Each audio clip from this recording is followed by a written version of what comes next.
Bonjour et bienvenue sur DigiSchool. Je suis Sandra, votre prof de philo. Aujourd'hui, nous nous intéressons à l'histoire et plus particulièrement aux auteurs à connaître.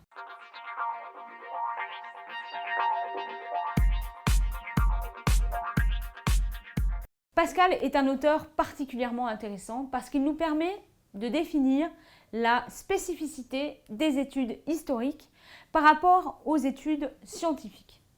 En effet, il nous montre que les sciences du raisonnement, ce sont les sciences de la raison et des sens, c'est-à-dire de ce qu'on peut immédiatement saisir dans le présent notamment. C'est nous-mêmes qui faisons l'expérimentation. D'ailleurs, une expérience, on peut la reproduire. Je pourrais la reproduire y compris dans 50 ans. En revanche, les sciences historiques s'intéressent au passé. Elles sont donc obligées de faire appel à des témoins, à des autorités qui ont vu à ma place, qui ont su à ma place. Et je ne pourrais pas faire cette expérience.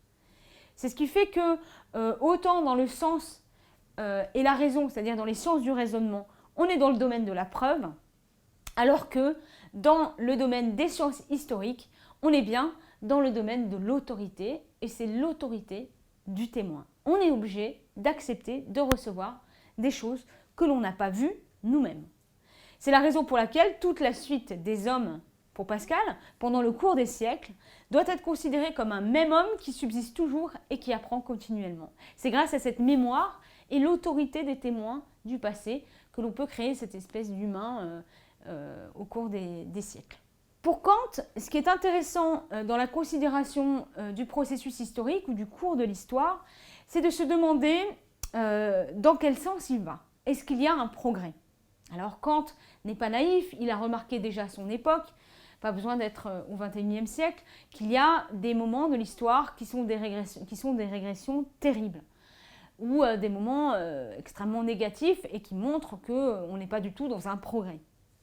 Pour autant, selon Kant, il y a tout de même des ruptures, mais une continuité qui va vers le haut. C'est-à-dire que parfois, cette progression et cette ascension, elle est rompue, mais elle n'est jamais totalement arrêtée. Donc il y a des moments de régression, mais globalement, il y a une progression. Pourquoi c'est important chez Kant ? C'est toujours la même idée chez Kant, c'est qu'il faut rendre possible la morale. Il faut les conditions de possibilité de la morale. Or, le devoir chez Kant, c'est un effort infini pour appliquer les impératifs. Alors, pour cela, pour qu'il y ait un effort infini, il faut que l'on présuppose qu'il y ait la possibilité humaine d'atteindre un souverain bien, c'est-à-dire que l'humanité soit accomplie dans quelque chose de parfait. Pour cela, on est obligé de postuler une progression infinie. Et donc, on a besoin de cette idée de progrès dans l'histoire pour pouvoir assumer ou assurer les conditions de la morale. Hegel nous présente une analyse intéressante de ce qu'il appelle les grands hommes. Il y a deux types d'histoires. En tout cas, on peut distinguer deux types d'histoires. C'est l'histoire qui s'intéresse aux grands hommes et à ce que ces grands hommes ont pu faire, c'est-à-dire les grands hommes liés aux grands événements. Et on pourrait dire qu'il y a une histoire plus populaire, une histoire des petites gens, à laquelle Hegel ne s'intéresse pas du tout. Pour lui, justement, la rationalité dans l'histoire, c'est-à-dire la progression vers ce qu'il appelle l'esprit universel, c'est-à-dire l'accomplissement de l'esprit humain, eh bien, c'est justement la capacité de grands hommes à aller vers ce dessein collectif, mais de leur point de vue individuel. C'est-à-dire en faisant leurs actions individuelles et en visant des choses qui les intéressent d'abord eux, ils arrivent à atteindre un objectif collectif. Et c'est une capacité particulière des grands hommes. Et c'est leur passion qui est le moteur de l'histoire. C'est en ce sens que Hegel nous dit qu'il n'y a rien de grand qui se fait dans le monde sans passion. La passion des grands hommes, c'est-à-dire cette volonté de poursuivre un intérêt personnel, entraînera une progression vers l'esprit qui s'accomplit. C'est pour ça que, selon Hegel, ces grands hommes ont le bonheur d'être des agents d'un but qui constitue une étape dans la marche progressive vers ce qu'il appelle l'esprit universel. Nietzsche, dans sa seconde considération intempestive, s'intéresse à la question de l'oubli d'un point de vue qui nous semble plutôt pertinent. En effet, pour lui, Une civilisation, elle a parfois besoin d'oubli. Il définit chaque civilisation dans son rapport entre une intériorité, c'est-à-dire ce qu'elle constitue, et l'extériorité.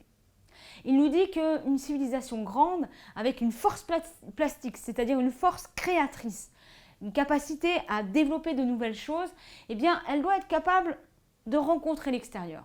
Elle doit être capable justement d'inviter l'extérieur à l'intérieur d'elle-même et d'en faire une synthèse joyeuse et une synthèse dynamique. Mais il y a parfois dans le cours de cette civilisation en particulier des événements douloureux, des événements compliqués, mais pour que cette civilisation continue à avancer, qu'elle continue à avoir cette force plastique qui l'a définie, il faut qu'elle soit capable à un moment donné d'oublier certaines choses, c'est-à-dire d'effacer en partie le passé. Et c'est ce que Nietzsche appelle l'oubli actif. L'oubli actif, c'est un principe qui permet de dynamiser justement la force plastique d'une civilisation. J'espère que cette vidéo vous aura été utile. N'hésitez pas à regarder les autres vidéos qui sont en lien avec cette dernière et à bientôt sur DigiSchool.